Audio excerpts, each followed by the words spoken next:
Hi, what's up? Welcome back to the AV Room.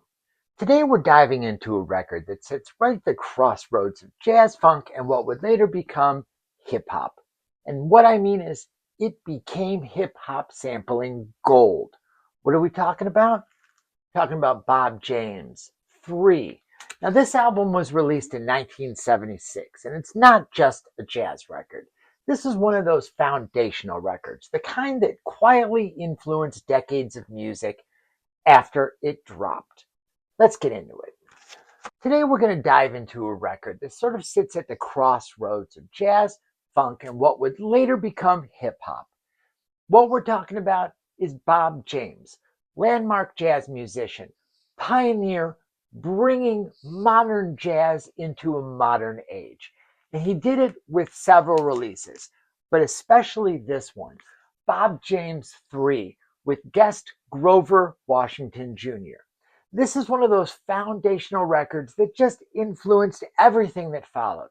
Let's get into it. So Robert James was born on December 25th, 1939. He's an American keyboardist, arranger, and record producer. He also founded the band Foreplay and wrote Angela, the theme song to the hit TV show Taxi. According to Vice, music from his first 7 albums has been sampled and believed to have contributed to the very formation of the culture known as hip hop. Among his best known recordings are Nautilus, Westchester Lady, Tapan Z, and his version of Take Me to the Mardi Gras. Now, Bob James 3 obviously followed Bob James 1 and 2, but we'll get into that. First, a little recap on who Bob James is and where he first came into prominence. Now, in doing research for this episode, I discovered we had shared Michigan roots. James attended the University of Michigan, and while in college in Michigan, he played free jazz with musicians in Ann Arbor and Detroit. He left and attended Berkeley, but was disappointed and later returned to Michigan. In 1962, his band entered the Notre Dame Collegiate Jazz Festival, where the judges included Henry Mancini and Quincy Jones. The trio entered the competition not expecting to win, but wanting to provide some avant-garde music in a contest field that was primarily straight-ahead music. To the trio's surprise, they won the competition. Not long after, Jones signed James to an album deal with Mercury Records. Mercury released James's first album, Bold Conceptions, in 1963, a somewhat free jazz exploration that was produced by Quincy Jones and that differed from the smooth jazz that he would later be known. Interesting fact, I found out and never knew that in 1979, Bob James recorded a jazz disco hybrid of the theme from Star Trek. It's a non-album cut and was only included in copies of Star Trek the Motion Picture soundtrack. Great, now another record to track down. So by the time that 3 came out, Bob James was already building a name for himself in the CTI Records world. This was put out on CTI Records, known for the lush production, smooth arrangements, and a signature Fender Rhodes sound. Now by 3, Bob James had become a pianist, composer, and arranger and was deep into jazz funk. The 5 tracks on this album really reflect his obsession with hard danceable grooves that take as much from the soul jazz book as they do with his years with CTI Records. Using many of the same session players he bonded with at his former label, including Eric Gale, Hugh McCracken, Hubert Laws, Will Lee, and Harvey Mason, and a large host of stellar horn players, among them Lou Soloff and John Faddis. James offers 5 selections of pure, simple, fun jazz pop. And then you have Grover Washington Jr. on insane sax parts throughout the entire album. This album 3 is exactly what it sounds like. It's his 3rd release in a CTI Records run, and arguably one of the most important. Back in 1976, This wasn't being talked about as some legendary album, but it was already regarded as a well-produced jazz fusion record. The legend came later, and it was due to hip hop discovering Bob James. Now, the album jacket that I have, Bob James 3, Guest Grover Washington, it's got a really nice laminate cover and back, and mine is marked as a demonstration not for sale. Can you see that there? Now, this has got the CTI logo in the lower right-hand corner, and mine came with a t-shirt offer. Imagine that. You could get a Bob James 3 t-shirt for $4.95 and 75 cents to handle the shipping. Wow. I think I might try to fill this out and send it in. Now on the inside, wow, how about that for a gatefold? You've got the iconic, classic 70s understated cover art. And when you drop the needle, you immediately hear it. Warm, spacious, and immaculate production. This is one of those records where the pressing quality really matters because there's so much space in the mix. You hear everything. The copy I tracked down is darn near mint. It was like it has never been played and is a white promotional label. Can you see that there? It's marked for radio play. Now, I have heard about the Japanese pressing being the best of Bob James 3, but as in any record collection, price affects what you can buy. And in the case of this record, I got this for under $30. The bass, the keys, the percussion, it's all here. And it's going to be hard to find a copy that doesn't sound great. Now, one thing I did want to point out about this in these credits, that this album was recorded at Van Gelder Studios. Rudy Van Gelder, engineer. And why it sounded so fantastic with Rudy Van Gelder doing the engineering. And his name is in the dead wax. I'll show you an insert of it here. You always want to look for that Van Gelder name if you know he was involved. Now, on the inside of this particular gatefold copy, you've got the credits. You've got arranged and conducted by Bob James. You've got side 1 with One Mint Julep, Women of Ireland, and side 2 with Westchester Lady, Storm King, and Jamaica Farewell. You've got Bob James on the keyboard as a standout, and then a long list of credits, the top being tenor and soprano, sax, and tin whistle by Grover Washington Jr. On the right-hand side, you've got a variety of quotes from Quincy Jones, Grover Washington Jr., Sarah Vaughan, Roberta Flack, Bobby Colomby, Maynard Ferguson, and Hubert Laws. It says at the bottom, this was also available on stereo, 8-track, and cassette tapes, right for a free catalog. Now, one of the nice things about this particular copy that I have, it's got this little notation in the lower right-hand corner, which reads, a same-size reproduction of the cover without type is available for $1.50 and would be suitable for framing. Please order by album name and number and make checks payable to blah, blah, blah. So you could have had this cover without the text, suitable for framing. That and a t-shirt in a jazz album. How cutting edge was that? And I wish I had been able to get those. But let's get into the album itself, which is divvied up, like I said, side 1 with 2 tracks and side 2 with the most popular tracks, Westchester Lady and Storm King, Jamaica Farewell. So you see that promotional label, that white promo label? I'll see if I can put a different label up because this has been repressed a lot of times. And the nice thing about this nice copy is it came almost immaculate in a MoFi inner sleeve and a Japanese outer sleeve. So somebody clearly took care of this, and I was told it was a radio copy that saw very little play aside from Westchester Lady. But let's get into the different tracks that make up this album and make it so cool. Right away, this album opens with a statement. One Mint Julep at 9 minutes and 4 seconds. It's smooth, but it's not passive. There's a groove here. It feels deliberate. It feels hypnotic. On One Mint Julep, Grover Washington's tenor sax goes head to head with James's Rhodes and synthesizers. The keys and horns send this one right out of the park. It's got a wide, full mix with great mids on this particular vinyl pressing.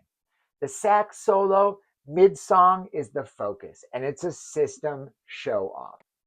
The rhythm section locks in early. It just rides. You got that super laid back keys in the middle of everything. It's warm, it's rounded. Nothing here feels rushed on One Mint Julep. It's the kind of track that stretches out and lets you settle into this record. 9 minutes long, this could have dragged, but it doesn't. It engages you and pulls you in and evolves. That's the whole point of this album. It's taking jazz into a more meditative state. With track 2, Women of Ireland, an 8-minute song, we get more. This is where the mood shifts almost completely. Women of Ireland is a more emotional, more atmospheric track. It actually kind of pre-senses that Enya Celtic flow, sort of shows you the pop sensibilities that could be possible, and then starts in a very traditional sense. There's a softness to this track that contrasts beautifully with the opener. Women of Ireland is a solid take on a ballad. It's got fine guitar work from Eric Gale as a contrast to the watershed of All the Strings. It's laid back, it's a spacey kind of groove, and it's got another killer solo from Grover Washington Jr. It's reflective, it's calm, it's almost haunting. It would fit perfectly in a Chevy Chase comedy montage from the 70s, when Chevy was nice and played stupid sweet. You know what I mean. The fun Chevy. Okay, here's where we talk about the standout track. Westchester Lady, 7 minutes and 29 seconds. Right out of the gate, this track sets the tone for the rest of the album. It borders on disco with ever falling headfirst into it. The groove of Westchester Lady is tight. It's funky, but still smooth. It's got movement, but never feels aggressive. You can hear how this kind of rhythm would influence later producers. We're back into groove territory. It's tight, it's rhythmic, and probably the most immediately catchy track on the entire album. Hey, it was the hit from this album. The bass line is what drives Westchester Lady. It's got bounce and it pulls you right in. Everything feels way more structured compared to the first 2 tracks. The band locks into a pocket and it just sits there. It's got sweeping synth to piano melodies, complex and room enveloping. It's one of those tracks where every instrument seems to know its place. Bob James is the second most sampled artist in hip hop, following James Brown. And as such, Bob James' Westchester Lady from 1976 has been sampled multiple times, most notably by DJ Jazzy Jeff and the Fresh Prince in the 1987 track A Touch of Jazz, a 3-minute 19 long instrumental. It's got no Will Smith rapping up front, it's an instrumental. So it's a pastiche, and honestly, it's kind of boring. The track has other samples as well, so it's like they were including Bob James along with some other contemporaries and sampled where it moved them. It's also been notably used by Digital Underground and Dilated Peoples. Now, key details in the sampling of Westchester Lady were kind of controversial. Bob James initially sued Jazzy Jeff and the Fresh Prince for copyright infringement because the original track was used without permission.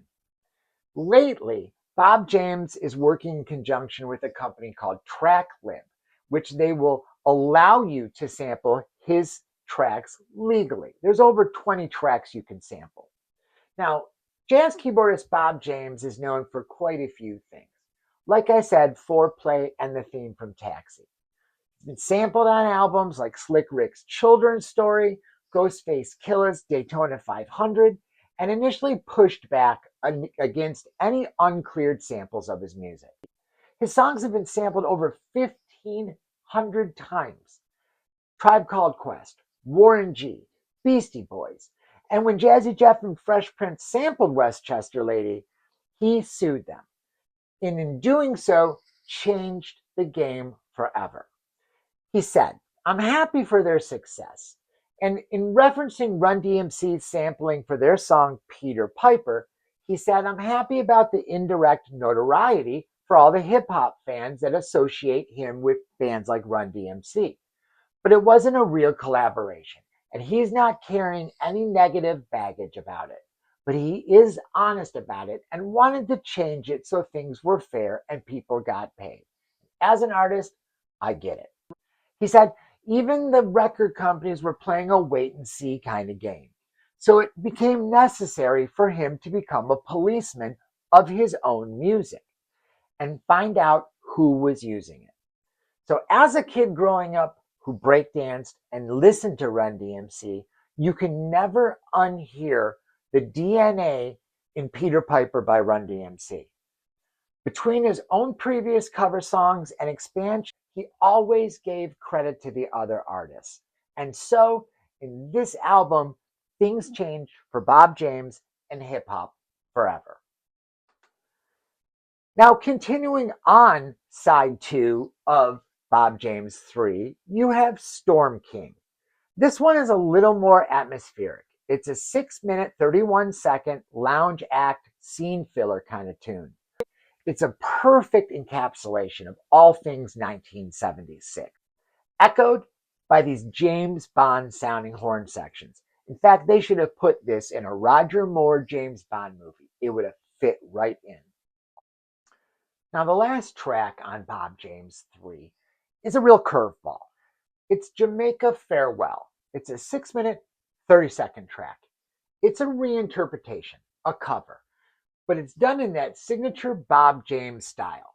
It sort of has that ease in its smooth jazz approach before smooth jazz even existed. This track shows his versatility. It shows that he's not locked into just one groove. You can also hear the very DNA of Angela, the theme from Taxi, which would come out in 1978 on Touchdown, his 6th album, as well as The Genie, his 1983 album. It's a great closer. It's a perfect end to a perfect album. So where does 3 sit in the collection? For me, it's essential. It's not just because it sounds great. It's because of what it represents. It's a bridge between genres. It's a blueprint for producers. It's the perfection of a sound. He achieves this perfection after Bob James 1 and Bob James 2, all coalesced into Bob James 3, featuring Grover Washington Jr. Let me know what led you to Bob James 3, or if you didn't even know Bob James 3 had been sampled so heavily. I'd love to check out your comments and see what you guys have to say. So don't forget to subscribe, like, and keep those records spinning. The AV room grows every day, and there's more of you watching that aren't subscribed, so please try and subscribe because it would really help my channel grow. I've even put some t-shirts up in the store section. And check out the blog posts from time to time. I try to pop in with any information I get throughout my day at work with updates on what's being available, and often I'm putting those in that posts blog section. So check them all out. Thank you for visiting the AV room, and we will see you next time.